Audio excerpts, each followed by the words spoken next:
groovy people, welcome to Blue Dragon Art. I am the self-proclaimed Blue Dragon, and this is a channel where I discuss various art projects, primarily independent art projects, and usually my own projects.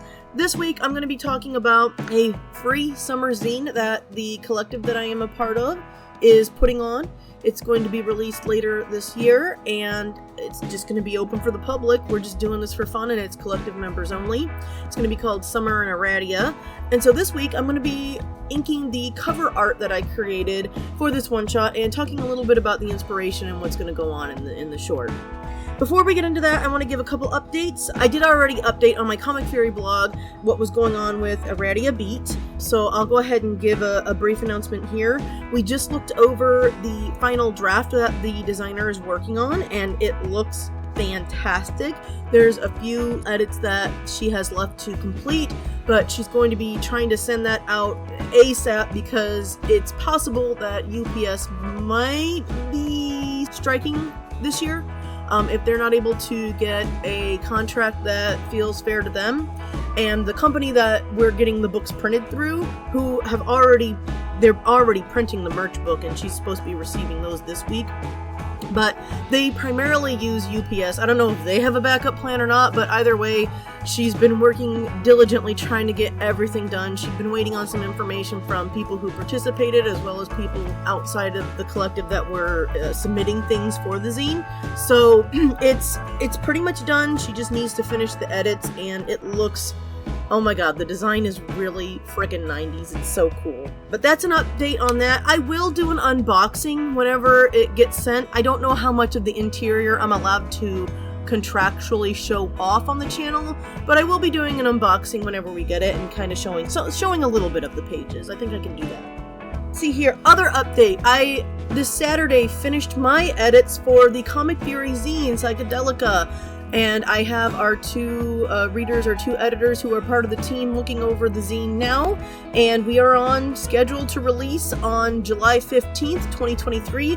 However, I am probably going to be doing a Friday night video that is going to be a little bit censored, but it is going to be tagged as not safe for work. So YouTube may not make the announcement for subscribers, and I know they're not going to be promoting it anywhere. So just be aware of that. This Friday I will be doing a zine tour, and it is not going to be safe for work. There is going to be nudity. Some of it is going to have to be censored out because it's probably not allowed either way, but I will... you'll see whenever I upload the video. Okay, that's all of my announcements, so now I'm going to talk a little bit about my one-shot for Dark Horse that I am submitting to the Aradia Summer Zine. This zine, I kind of had a couple ideas when I was first starting to work on my thumbnailings for this. Initially, I wanted this to be... It's a short story that's taking place before Kana is possessed, but after the war that takes place in my free Not Safe for Work webcomic, Dark Horse. Links for that are down in the description. This story is going to be canonical. So when I was first starting to brainstorm, I was like, okay, I already have scheduled that they're going to be trying to unite all of the West Coast. Right now, like, the country, what parts they have united is like Washington, Oregon, and parts of Northern California in the story. But their goal is to try to reconnect the entire West Coast and eventually rejoin with the United States as a whole, but contact has kind of been iffy, and people are just trying to rebuild and survive at this point. So this little short story, I knew for a fact I was going to have it set in, I believe, 2002. So it's after the war, but before Kana's possession in 2004. I think it's 2004. I gotta look at the dates. Don't quote me on that. Yeah, I got my notes somewhere. And initially, my thumbnails, my storyboarding was going to be they're traveling by horse down the coast, and there's a beach monster or something that the girls have to get everyone off the beach so they can transform and fight. But then the more I started thinking about it, I really wanted to do something kind of more fun and a little quirky. and a little bit more in line with the idea of like the obligatory beach episode that, you know, a lot of animes have, without being like gratuitous and stuff. The characters are covered. It's not like they're like hanging out or anything. So instead, I kind of started thinking it would be really fun to do like a volleyball tournament on the beach, because I'm pretty sure that plenty of animes have done stuff like that, but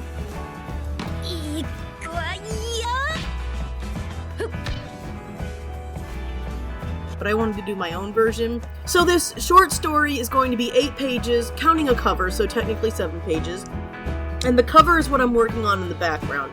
And we know that it's going to be a tournament between a couple of the employees of the USSO who are trying to reunite the West Coast. And they're taking a beach break because they're supposed to only be working 4 days a week, and here Kana's pushing them, and they've been like writing and working for like over a week. So Karen and Rina are being extra whiny about, well, not Karen. Karen is like, you know what? We got our workers' rights. Don't be a hypocrite, Kana. And then Rina's like just being a whiny baby because that's how she is sometimes.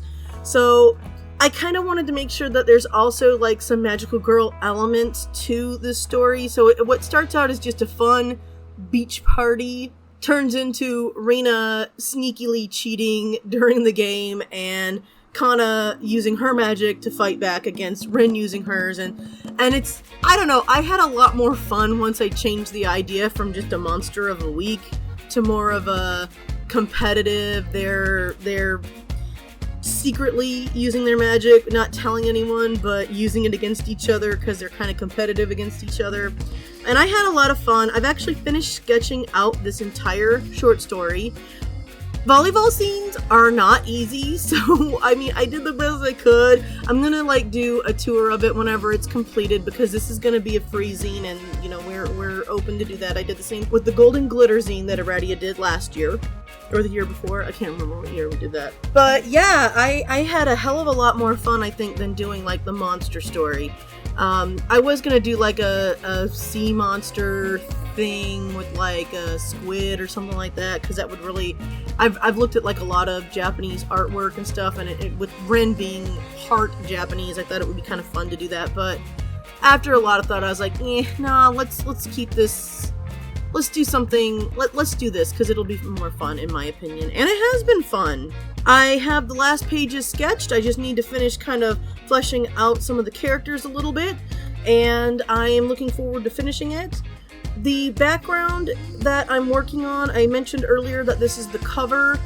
There's a couple references, because that's kind of like what I do. That's my thing. I like to reference things that I enjoy. So there are a couple nods to different things in this one-shot.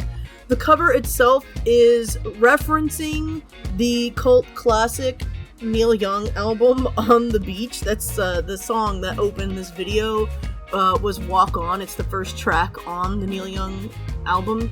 I like the album, but I also, this is just background that people don't need to know to kind of know why I picked the song, or why I picked the album, I should say. But the whole concept behind much of this album is like a feeling of alienation and disconnect from, you know, other people. There's a lot going on the album. There's some environmental messages, of course, because it's Neil Young, and he was starting to get into like the whole environmental, you know, talking about like oil and stuff like that with the vampire blues, and you got the revolution blues, which was directly referencing the terrorist group that was the Manson family. But there's also like a little bit of optimism and a little bit of you know, it's not all gloom and doom on the album. I liked the concept because I feel like when some of the things that I think about when I'm working on Dark Horse, some of the things that I worry about in reality that I kind of subconsciously and not subconsciously am putting into the comic, I feel like that album really falls in line with some of the themes that I'm trying to like kind of weave into the story at large. Not necessarily into this one shot, but anyway, I like the album and I like the album cover, and I thought it would be cool to kind of reference that. And so that's what's going on in the background. You can see, I will put a Google link to the Wikipedia article that has the picture for the album cover. But yeah, I had fun sketching this. I don't normally like draw umbrellas. They're kind of hard to draw. It's weird how hard an umbrella is to draw. I think it's because there's so many parts to it. But I went ahead, I updated the way the chairs and stuff look. Obviously, it's very 70s on the Neil Young album, but I picked a chair and table style that I felt was a little bit more 90s, since most of like industrialized nations by this time, they're not really producing newer designed plastic crap.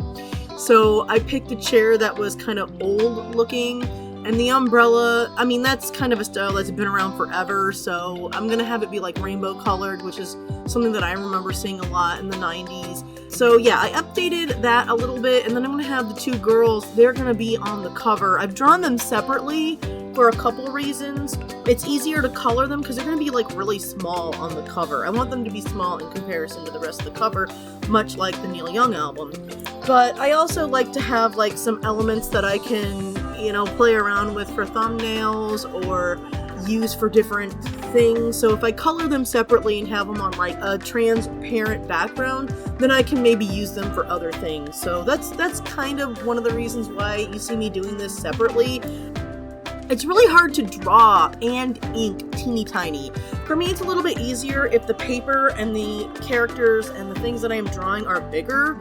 Now, I know there are people who like can do teeny tiny, like really teeny tiny artwork, but like I'm not one of those people, so I've kind of blown this up. In fact, the template that I used, I actually drew this and inked it a little bit bigger than the actual size that the zine is going to be, but I am going to be resizing it digitally and coloring it. And when I'm working digitally, it's going to be a lot easier because I can zoom in and out rather than, if I'm at the desk, I'm not really able to do that in the same way, if you know what I'm saying.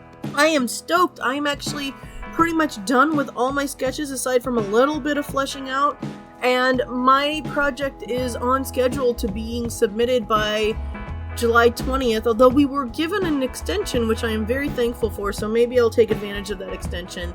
I don't know, we'll see. I really just want to kind of get it done so that I can have that under my belt and, be full force working on Dark Horse, because we've already started posting Time Warp on my main website, and I really want to get ahead with my early access for my patrons and Subscribe Star channel. But yeah, I think that's really all I have to say this week. We're going to keep it relatively short, not as long as some of my videos, but not as short as some of my videos. Anyway, that's all I've got to say. Are there any summer projects that you all are out there working on? If so, share them, please. I'd like to, have people see what other independent artists are working on, and it's really cool to hear what other people are doing. If you want to support the channel, I've got Patreon and Subscribe Star. There's my ad. I'm going to go ahead and close. Thank you all for watching. Peace and love. Very well. And keep on trucking.